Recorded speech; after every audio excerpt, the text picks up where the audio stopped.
साथ शरद त्रिवेदी हमारे साथ हैं, भाजपा के प्रवक्ता। शरद त्रिवेदी जी बताइए, मतलब यादव वोट बैंक में सेंध लगाने की तैयारी है। अब सुखराम यादव और हरमोहन सिंह यादव की पुण्यतिथि के माध्यम से कहा जा रहा है कि इस अवसर का लाभ लेने के लिए भाजपा राजनीति कर रही है। नहीं, देखिए, ये निमंत्रण पे मोदी जी जा रहे हैं, इसका कोई राजनीति से लेना देना नहीं है।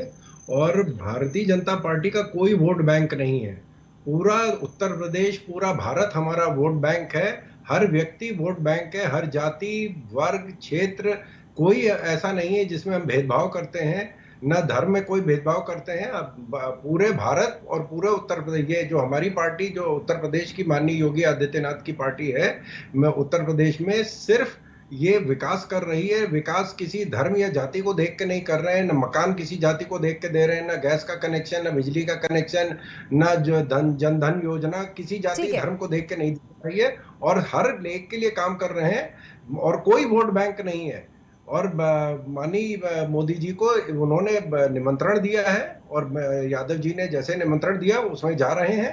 इसका कोई शरद त्रिवेदी, ये सब कुछ इतना सिंपल है क्या? जैसे आप बता रहे हैं कि एक निमंत्रण प्राप्त हुआ प्रधानमंत्री को, अब प्रधानमंत्री कानपुर जाएंगे। मैं ये सवाल आपसे इसलिए पूछ रही हूँ क्योंकि इससे जुड़ा हुआ सवाल मेरे सामने है कि बीते कई महीनों को अगर आप उठाकर देखें तो प्रधानमंत्री यूपी आ चुके हैं, चाहे वो वाराणसी हो, कानपुर हो, लखनऊ हो, जालौन हाल ही में उन्होंने दौरा किया और अब एक बार फिर से वो कानपुर आ रहे हैं।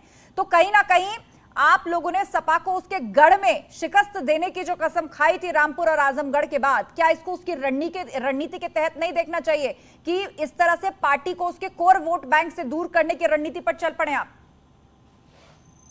नहीं, देखिए, वोट बैंक ये उनको मान रहे थे, हम उन्हें वोट बैंक नहीं मान रहे थे। और यादव समाज जो है सबसे प्रतिष्ठित है, भगवान कृष्ण के वंशज हैं ये लोग। तो इनको किसी जाति या धर्म में बांटने का कोई किसी इस बात का कोई सिर पैर नहीं है।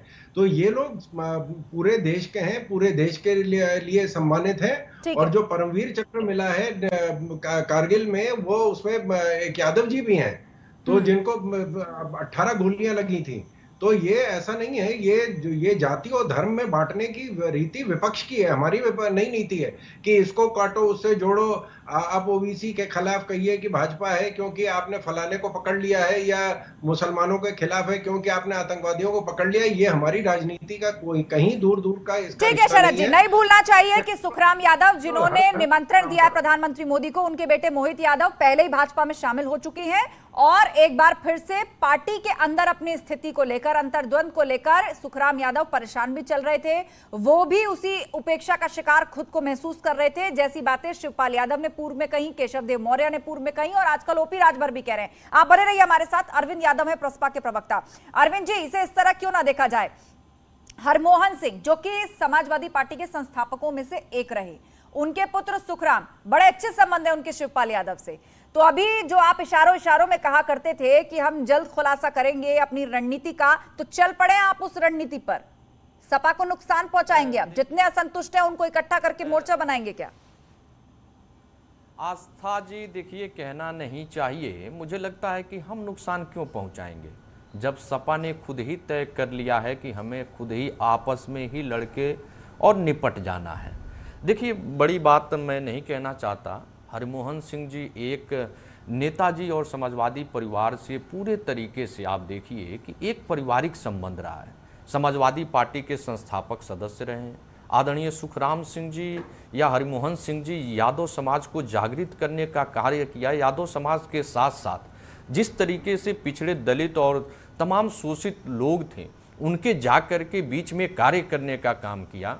तो कहीं ना कहीं जो मैं बार बार कहता था, नाम भी गिनाता था आस्था जी, कि समाजवादी पार्टी नेताजी के साथियों का चुन चुन करके जिस तरीके से अपमान कर रही है, उसी का ही सब परिणाम है। आज आप देख लीजिए, आपके सामने फिर एक नया नाम आ ही गया, जो कि बिल्कुल, और दिन ब दिन ये लिस्ट बढ़ती जा रही है और उस पर सीधे तौर पर बोलने से बच रहे हैं धर्मेंद्र यादव। उनके पास मैं लौटूंगी, लेकिन उससे पहले विशाल मिश्रा हमारे बीच में, वो अपनी प्रतिक्रिया दे। विशाल मिश्रा जी, आप इस परिस्थिति को किस तरह समझाएंगे? 2024 का लक्ष्य नजदीक है, प्रधानमंत्री मोदी यूपी के दौरे हाल ही में कर चुके हैं, एक बार फिर से कानपुर आएंगे और कहा जाता है कि सुखराम यादव जिनके इन्वाइट पर वो आ रहे हैं, सपा से राज्यसभा सांसद रह चुके हैं, पार्टी में उपेक्षा से परेशान है, उनके बेटे पहले ही बीजेपी ज्वाइन कर चुके हैं, ओबीसी वोट बैंक पर इनकी पकड़ मानी जाती है।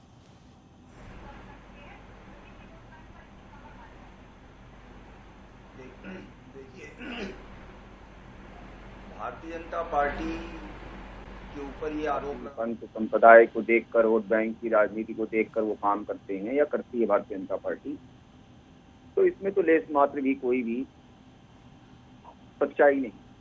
भारतीय जनता पार्टी के लिए तो क्या, जब बताइए आदरणीय प्रधानमंत्री जी का नारा है सबका साथ, सबका विकास, सबका विश्वास और सबका प्रयास, तो मुझे आप बताइए तब यहाँ पर मतलब क्या किसी के साथ किसी प्रकार का विभेद है?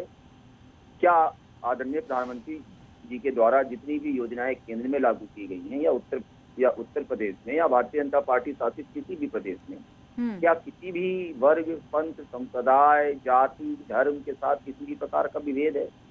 मैं तो पूछना चाहता हूं कि ये वोट बैंक की बात तो वो लोग करते हैं जो वोट बैंक की राजनीति करते आए, ठीक है, तुष्टीकरण की बात वो करते हैं जो तुष्टीकरण करते। लेकिन विशाल मिश्रा जी सुन लीजिएगा 10 सेकंड।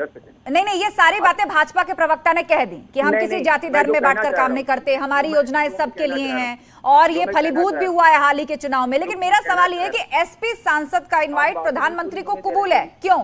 इसके पीछे आपको कोई रणनीति नजर आती है? मैं चाहूंगी इसको समझाएं आप दर्शकों को। क्या एसपी सांसद का इनवाइट, उनका निमंत्रण प्रधानमंत्री को कबूल है, क्यों? इसके पीछे कोई रणनीति नजर आती है क्या आपको? आप मुझे बताइए कि जब किसी प्रकार का कोई विभेद नहीं है तो आमंत्रण किसी का भी हो। जब देखिए राजनीति में यही राजनीति की शुचिता होनी चाहिए। भारतीय जनता पार्टी इसीलिए लोगों के लिए आदर्श है और लोगों को फॉलो करना चाहिए।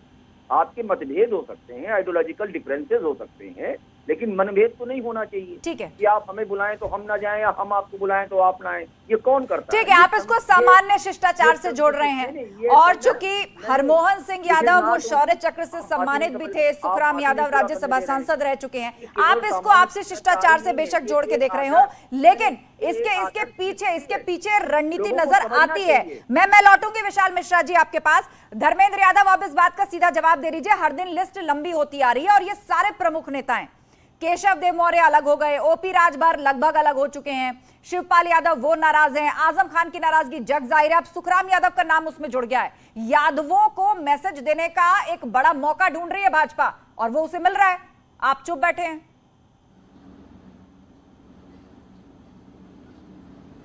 आस्था जी, आपकी बात का जवाब देने से पहले मैं त्रिवेदी जी की एक बात का जवाब दे दूं कि भारतीय जनता पार्टी अगर भेद नहीं कर रही है, शायद इसी वजह से पूरे देश के हर वर्ग को महंगाई की दंश में ढकेल रही है, शायद इसी वजह से बेरोजगारी की दंश में ढकेल रही है, इसीलिए भेदभाव नहीं कर रही है। इस देश का हर व्यक्ति परेशान है, छोटा बड़ा मजला सब परेशान है। अब आपके सवाल का मैं जवाब देता हूं। देखिए, जिसको आप कह रही हैं उपेक्षा, दो चीजों का अंतर समझिए आप। उपेक्षा और लालच दोनों में बहुत फर्क होता है। उपेक्षा, लालच और भय, ये तीन शब्द ऐसे हैं जिसको कहीं भी आप फिट कर दोगे तो जो वैचारिक दृढ़ता चाहिए सत्ता पक्ष से लड़ने के लिए, और उस सत्ता पक्ष से लड़ने के लिए जिसके पास इस समय संवैधानिक संस्थाओं का दुरुपयोग पूरे चरम सीमा पर चल रहा हो, संवैधानिक संस्थाओं को दुरुपयोग चरम सीमा पर करने के बाद जो पूरी तरह से दृढ़ होंगे वैचारिक रूप से, वो व्यक्ति उससे खिलाफ लड़ सकते हैं।